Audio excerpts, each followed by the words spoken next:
আমার নাম ধরে ডাকছে, আকাশ ভাসি আছে, বাতাস ভাসি আছে, ডাকি যাচ্ছে চাঁদ সদগর, চাঁদ সদগরে কে ডাকে? আমি কে?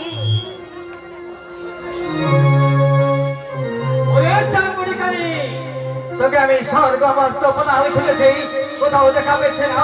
তুই এসেছি আমার সাথে, তোর ভালোই হয়েছে। এই চম্পকনগরের অধিপতি কত চাল সদাগর ভীষণ ভীষণ ভয়ঙ্কর।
আমি আগে বলছি, আমি এই গোলাকে শান্ত করে